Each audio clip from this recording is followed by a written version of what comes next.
Director Jagadish గారు మనతో పాటు ఉన్నారు. ఇప్పుడు చిరంజీవి గారి బర్త్‌డే సెలబ్రేషన్స్‌కి హాజరయ్యారు. చిరంజీవి గారికి ఎప్పటి నుంచి అభిమాని ఏంటో తెలుసుకుందాం. హాయ్ అండి. హాయ్ హాయ్ చిరంజీవి గారికి ఎప్పటి నుంచి ఫ్యాన్ మీరు? నేను నాకు ఊహ తెలిసినప్పటి నుంచి చిరంజీవి గారి సినిమాలు చూస్తూనే పెరిగాను. ఆయన సినిమాలు చూస్తూనే ఇన్స్పైర్ అయ్యాను. అలాగా నేను ఇప్పుడు డైరెక్టర్గా ఒక సినిమా తీసి ఇంతవరకు వచ్చానంటే మ్యాక్సిమం ఆయన ఇన్స్పిరేషన్ నేనే కాదు, ఎవరైనా కూడా చిరంజీవిని ఇన్స్పిరేషన్ తీసుకోకుండా ఎవరు ఉండరు తెలుగు ఫిల్మ్ ఇండస్ట్రీలో. అంటే చిరంజీవి గారి సినిమాల్లో ఎన్నో మెసేజ్ ఓరియెంటెడ్ సినిమాలు ఉన్నాయి. మిమ్మల్ని బాగా ఇన్స్పైర్ చేసిన మూవీ అంటే ఏం చెప్తారు? నన్ను బాగా ఇన్స్పైర్ చేసిన మూవీ నాకు కొంచెం ఊహ తెలిసి నేను వర్క్ బాగా నేర్చుకున్న తర్వాత Tagore cinema, ACF anti corruption force, అది వేరే లెవెల్. అది నాకు బాగా ఇన్స్పైర్ చేసింది. ఆ సినిమా నేను నియర్లీ ఒక 30 టైమ్స్ టీవీలో చూసుంటాను. అప్పుడులో మొబైల్స్లో ఏం లేవు, జెమినీలో సంథింగ్ అందులో వచ్చేది. నేను కంటిన్యూస్ చూస్తూనే ఉండేవాడిని ఆ సినిమా. అంటే ఇండస్ట్రీలోకి వచ్చిన తర్వాత మీరు డైరెక్టర్ అయిన తర్వాత ఎప్పుడైనా అనుకున్నారా చిరంజీవి గారిని డైరెక్ట్ చేయాలి అట్లా ఎప్పుడైనా కోరిక వచ్చిందా? కోరిక కాదండి, అది అందరి డ్రీమ్ కదా. సో ఆయన్ని డైరెక్ట్ చేయాలంటే ఆబ్వియస్లీ అందరికీ అదొక డ్రీమ్. అది నాకు ఉంది ఆ డ్రీమ్. బట్ నేను ఒక సినిమా డైరెక్ట్ చేశాను, అది ఒక 350 థియేటర్స్లో రిలీజ్ చేశాను, కథానిక్ అని మూవీ. సో నెక్స్ట్ ఆపర్చునిటీ వస్తుందేమో చెప్పలేం కదా. ఏది కూడా ఇప్పుడు రజనీకాంత్ గారు కూడా కొత్త డైరెక్టర్కి అవకాశం ఇచ్చి 2 సినిమాలు తీశారు. సో అలా చిరంజీవి గారు కూడా ఇవ్వచ్చు, చెప్పలేం. మనం ప్రయత్నిస్తే మనం కాయింది లేదు, చేయొచ్చు మేబీ. అంటే ఇప్పుడు చిరంజీవి గారి 70వ పుట్టినరోజు, 70 ఏళ్ళంటే మీరు నమ్ముతారా? అది అసలు ఆయన ఏజ్ నేను ఎప్పుడు లెక్క పెట్టుకోలేదు. ఇప్పుడు నేను ఈ బోర్డు మీద చూస్తుంటే 70 అనే ఫిగర్ కనిపిస్తుంది, కానీ స్టిల్ నా మైండ్లో ఇప్పటికీ ఆయన ఒక 30-40లోనే ఉన్నారు. ఇప్పటికి ఎవరు రాసుకున్నా కథలు, ఇప్పుడు ఎవరు ఏ డైరెక్టర్ ఆయన మీద కథ రాయాలన్నా కూడా ఆయన్ని 30-40లోనే ఊహించుకుని రాస్తాడు.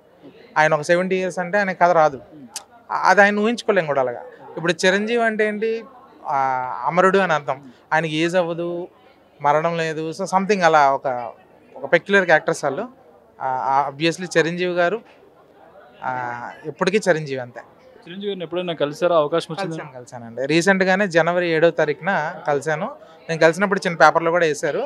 బట్ అలా కలవడం కాదు, నేను కలిసినప్పుడు ఒక ఫోటోషూట్లో కలిసాను యాక్చువల్లీ. ఆయన నాకు ఆ ఫోటోషూట్ చూసి ఫోటో తీసుకున్నప్పుడు, సార్ నేను మీ అభిమాని, నేను ఇలా డైరెక్టర్ అని నా ప్రొఫైల్ చూపించాను. సో నియర్లీ ఆయన ఒక 10 minutes to 15 minutes టైం ఇచ్చారు. ఆ బిజీలో నా ప్రొఫైల్ అంతా తిరిగేసి, సో ఓకే ఇది నువ్వు చేసావా, ఇది నువ్వు చేసావు, ఇది డైరెక్టరా, నువ్వు మ్యూజిక్ డైరెక్టరా, నువ్వు లిరిసిస్టా అంటే నేను మల్టీ హ్యాపీనెట్ యాక్చువల్, నేను మల్టీ టాలెంట్. సో అన్నీ చూసి నాకు చాలా భుజం మీద చేసి ఒక 10-15 ఫోటోలు నాకు పంపించారు వాళ్ళు, బ్లడ్ బ్యాంక్ వాళ్ళు. అది నా ఇంట్లో పెద్ద పెద్ద ఫ్రేమ్స్ కట్టించి పెట్టుకున్నాను. సో అది నా లైఫ్లో మెమరబుల్ మూమెంట్ అది. నెక్స్ట్ టైం చిరంజీవి గారిని కలవాలి, కలిస్తే మాత్రం ఈసారి నేను ఆయన దగ్గరికి ఒక మంచి కథ లేదా ఏదో ఒక ఆపర్చునిటీ కోసం, ఆయన నాకు ఒక ఆపర్చునిటీ ఇస్తే, బట్ నాలాంటి వాళ్ళకి కూడా ఆయన ఎందుకు స్టాలిన్ సినిమా మీరు చూసుంటారు కదా, ఆ ఇన్స్పిరేషన్ అలా ఉంటుంది ఆయన. ఫస్ట్ టైం తెలుగు ఫిల్మ్ ఇండస్ట్రీలో వికలాంగులకు క్రికెట్ పోటీలు పెట్టి వరంగల్లో, మీకు అది తెలుసో లేదో, 2007 or 8 టైంలో 24 డిస్ట్రిక్ట్లు, అప్పుడు మన ఆంధ్ర తెలంగాణ కలిసే ఉండేది, అప్పుడు 24 డిస్ట్రిక్ట్ల నుంచి నాకౌట్ మ్యాచెస్ పెట్టి వికలాంగుల క్రికెట్ పోటీలు పెట్టిన ఫస్ట్ పర్సన్ ఆయన. ఆ ఈవెంట్కి వెళ్ళిన తర్వాత నేను ఇన్స్పైర్ అయ్యాను. ఎందుకంటే నాలాగా మా ఇంట్లో నేను ఒకనే ఉన్నాను, మా వీధిలో ఒక 2-3 ఉంటారు, లేదా ఊర్లో ఒక 10 మంది ఉంటారు. కానీ నేను ఆ ఈవెంట్కి వెళ్ళిన తర్వాత వికలాంగుల్లో క్రికెట్ ఆడాలనే తపన ఎంతమందికి ఉందా అని చూస్తే మొత్తం కొన్ని 100 మంది వచ్చారు. 24 డిస్ట్రిక్ట్స్ నుంచి 24 టీంలు, 240 మంది, దగ్గర 300 మంది. సో పెద్ద ఈవెంట్, దానికి నాగబాబు గారు ఆర్గనైజ్ చేశారు 2008లో సంథింగ్. నాకు అది మెయిన్ ఇన్స్పిరేషన్. అది అక్కడ నుంచి నేను ఆయన్ని ఫాలో అవుదాం, ఎస్ ఆయనలాగా ఏదైనా అవుదాం అని నేను గవర్నమెంట్ జాబ్ని కూడా నేను యాక్చువల్గా క్విట్ చేసి నేను ఇండస్ట్రీలోకి వచ్చాను. సో నాకు బ్యాక్ సపోర్ట్ ఏం లేదు, నాకు అన్నయ్య బ్యాక్ సపోర్ట్ అంతే. చిరంజీవి గారిని కలిస్తే కథ చెప్పడానికి కలుస్తా అంటున్నారు. అంటే ఇప్పటి వరకు 155 సినిమాల్లో అన్ని డిఫరెంట్ క్యారెక్టర్స్ ప్లే చేశారు ఆయన. ఆయనకి ఒకవేళ కథ రాయాలంటే ఎలాంటి క్యారెక్టర్ ఊహించుకొని రాస్తారు? ఆయనకి కథ రాయాలంటే ఇప్పుడు ఫ్యాన్స్ ఏం కోరుకుంటున్నారో దానికి మించి ఒక కథ ఉంది. ఒక ఫారెస్ట్లో ఒక సింహాన్ని చూస్తే ఎలా ఉంటుందో, ఒక పులిని చూస్తే ఎలా ఉంటుందో, అలాంటి క్యారెక్టర్ ఒకటి ఉంది ఆయనది. ఆ స్టోరీ అది రివీల్ చేయలేను నేను, బట్ ఛాన్స్ వస్తే మాత్రం నేనే డైరెక్ట్ చేయాలని నాకేం లేదు. ఆ కథని ఎవరైనా ఒక డైరెక్టర్కి ఇచ్చి ఆ కథని తీస్తే మాత్రం చిరంజీవి గారికి ఒక పెద్ద మైలురాయి అవుద్దని నేను అనుకుంటున్నాను. అంటే ఆయనకి ఎన్నో దాటేస్తారు, ఆయనకేం కాదు. ఇప్పుడు సోకాల్డ్ లాస్ట్ ఒక 3-4 మూవీస్ ఆయన కొంచెం డౌన్ అయ్యారు. అంటే డౌన్ అయ్యారంటే ఆయన ఇమేజ్ డౌన్ అవ్వలేదు, ఆయన్ని పెట్టుకొని డైరెక్టర్స్ ఫాల్ట్ అయ్యి కొంచెం డౌన్ చేశారు.